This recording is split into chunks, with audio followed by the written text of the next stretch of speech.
Republic Bharat आपके साथ मैं हूं शाजिया निसार और पश्चिम बंगाल के वोट युद्ध में आज तीसरे चरण की वोटिंग हो रही है। पश्चिम बंगाल की जनता मेरे पीछे आप देख सकते हैं, पश्चिम बंगाल की जनता वोट कर रही है। भारी तादाद में यहाँ पर महिलाएं भी वोट करने के लिए पहुंची हैं। समय की बात करें तो 8:06 हो चुका है, यानी कि 1 घंटे से ज्यादा का समय बीत चुका है। मैं चाहूंगी कि मेरे बीच चारों तरफ की तस्वीरें आपको दिखाएं। सबसे पहले आप देख सकेंगे पश्चिम बंगाल की जनता जागरूक है और जागरूकता के साथ आगे बढ़ रही है। हम लगातार देख रहे हैं कि लंबी लंबी कतारों में लोग लग करके वोट देने के लिए पहुंच रहे हैं। लेकिन इसी बीच एक बड़ी खबर मिल रही है हावड़ा के उलबेरिया से बड़ी खबर मिल रही है। सीधा उसी बड़ी खबर का रुख करूंगी जहां पर टीएमसी नेता के घर से वीवीपैट मशीन मिली है। आपको बता दें कि गौतम घोष हैं जिनके घर से ईवीएम मिली है। 4 ईवीएम बताई जा रही है और वीवीपैट मशीन बताई जा रही है। उलबेरिया में घर से 4 ईवीएम और वीवीपैट मशीन मिली है। टीएमसी के लीडर है गौतम घोष, उनके घर से ये मशीनें मिली है और ये खबर 1 घंटा बीतने पर ही आ गई थी। आप समझिए, एक तरफ पश्चिम बंगाल की जनता अपने घरों से बाहर निकलकर वोट दे रही है, दूसरी तरफ इसी बीच बड़ी खबर हमें ये मिल गई है कि ईवीएम और वीवीपैट मशीनें मिली है गौतम घोष के घर से। गौतम घोष टीएमसी के नेता है। बड़ा सवाल ये कि आखिर पश्चिम बंगाल में हो क्या रहा है। हमने पिछले चरण में देखा था जब नंदीग्राम में चुनाव था, तब लोगों को डराने और धमकाने की कोशिश की गई थी। इस बीच हमारे साथ राजनीतिक विश्लेषक जुड़ चुके हैं, 2 खास मैदान जुड़ चुके हैं। पहले मैं रुख करूंगी बादल देवनाथ का। बादल जी, 1 घंटे से ज्यादा का समय बीत चुका है। पश्चिम बंगाल की जनता, मैं अपने दर्शकों को तस्वीरें दिखा रही हूँ, वोट देने के लिए अपने घरों से बाहर निकल रही है। लेकिन दूसरी तरफ गौतम घोष है जो कि टीएमसी के नेता है, उनके घर से वीवीपैट मशीन मिली है। क्या समझे इसको sir? Sajiya madam, good morning. और दूसरा बात है, वो गौतम घोष के बारे में मैंने सुबह देखा। वो बुजुर्ग जेंटलमैन है और उसके घर में जो लोग रात 2:30 बजे जो सेक्टर ऑफिसर है उसका जहां पर जाना था वहां पर पहुंचने में लेट हो रहा है, तो उसने रेस्ट के लिए वहां पर गया।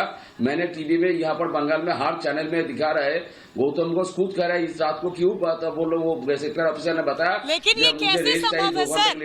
ये कैसे संभव है? तो बोला ठीक है, तो वीवीपैट मिलना कोई मामूली चीज, कोई छोटी चीज नहीं है। विशाल मिश्रा हमारे साथ जुड़ चुके हैं। मैं विशाल मिश्रा बिल्कुल सर, ईवीएम और वीवीपैट मिलना क्या कोई छोटी बात होती है क्या?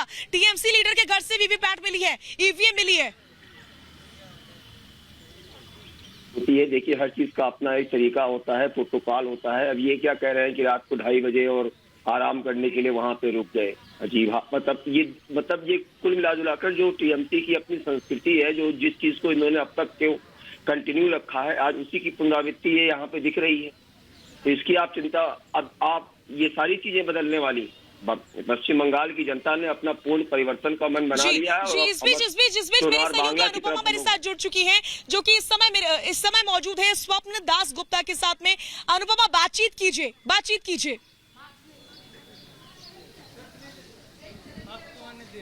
बिल्कुल शाजिया, देखिए आपकी आवाज मुझ तक नहीं पहुंच पा रही, लेकिन देखिए इस वक्त मैं बता दूं कि मैं तारकेश्वर में मौजूद हूं। वो तारकेश्वर जो बाबा महादेव के लिए जो है जाना जाता है, लेकिन यहां से बीजेपी के उम्मीदवार स्वपन दास गुप्ता, उनके साथ हम लगातार मौजूद है, उनसे हम बातचीत भी करने की कोशिश करेंगे। सर, सबसे पहले बस एक चीज बताइए कि क्योंकि देखिए उनसे सर टीएमसी के एक नेता है, उनके घर से 3 ईवीएम की मशीन मिली है, क्या कहेंगे इस पर? देखिए, आप फ्रॉड से इलेक्शन कोई नहीं होता है, फ्रॉड से इलेक्शन नहीं होता है।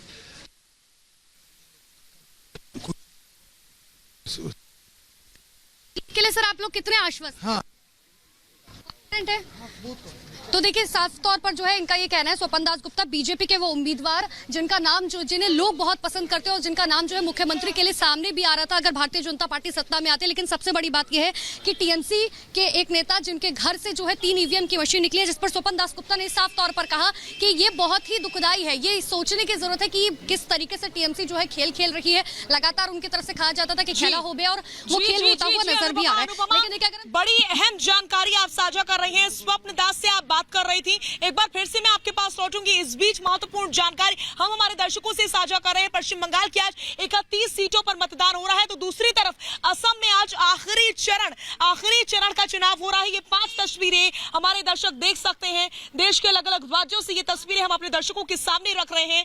इस समय 40 सीटों पर मतदान चल रहा है। असम में आखिरी चरण है। तमिलनाडु, केरल और पुडुचेरी में आज एक चरण में वोट डाले जा रहे हैं। तो आप समझिए 5 चुनावी राज्य जहां पर सियासत गरमाई हुई, दूसरी तरफ 5 राज्यों की जो जनता है वो वोट डालने के लिए बाहर निकल रही है। और इस बीच 5 तस्वीरों के जरिए लगातार सुबह सवेरे की सबसे पहली तस्वीरें दिखाकर हम आपको स्थिति समझाने की कोशिश कर रहे हैं, किस तरीके से पुडुचेरी, असम, पश्चिम बंगाल, केरल, तमिलनाडु में आम जनता वोट डालने के लिए बाहर निकल